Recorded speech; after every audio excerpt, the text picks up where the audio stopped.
Chittagong city কলেজে গ্রাফিতিতে গুপ্ত লেখার ফলে ছাত্রদল ও ছাত্র শিবিরের মধ্যে যে উত্তেজনা তৈরি হয় সে ঘটনার জেরে দেশের বিভিন্ন পাবলিক বিশ্ববিদ্যালয়ে দেয়াল লিখন কর্মসূচি পালন করছে বাংলাদেশ জাতীয়তাবাদী ছাত্রদল। বিষয়টি নিয়ে এবার সামাজিক যোগাযোগ মাধ্যমে মন্তব্য করেছেন বৈষম্যবিরোধী ছাত্র আন্দোলনের সাবেক সমন্বয়ক আব্দুল কাদের। বুধবার রাতে তিনি নিজের ভেরিফাইড ফেসবুক প্রোফাইলে শিবিরের সমালোচনা করে লিখেছেন, শিবিরের হল কমিটি বা ছোট টিমগুলো গুপ্ত লেখার সামনে গিয়ে ছবি তুলে প্রমাণ করে দিক তারা গুপ্ত না। কাদের লেখেন, কল্যাণকর ছাত্র রাজনীতির স্বার্থে এই কাজটা একবার অন্তত করুন, আর কত গুপ্ত থাকবেন। অপর এক স্ট্যাটাসে তিনি দাবি করেছেন, শিবির যখন সাধারণ শিক্ষার্থীদের নামে ক্যাম্পাসে রাজনীতি করে তখন সাধারণ শিক্ষার্থীদের বিপাকে পড়তে হয়।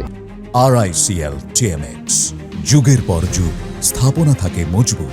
শিবির না করলেও তাদের ট্যাগ খেতে হয়। সাধারণ শিক্ষার্থীদের ব্যানারে শিবির রাজনীতি করছে স্রেফ নিজেদের স্বার্থে। তারা নিজেদের জন্য সাধারণ শিক্ষার্থীদের বিপদে ফেলছে। শিবিরের অপকর্মের দায়ভার শেষে সাধারণ শিক্ষার্থীদের ওপর বর্তায়। এদিকে বৃহস্পতিবার দেশের বিভিন্ন বিশ্ববিদ্যালয়ে গুপ্ত রাজনীতি চর্চার বিরুদ্ধে সোচ্চার হতে দেখা যাচ্ছে ছাত্রদলের নেতাকর্মীদের। তারা গুপ্ত রাজনীতিকে অপরাজনীতি বলে আখ্যা দিয়ে দেয়ালে দেয়ালে প্রতিবাদ জানাচ্ছে।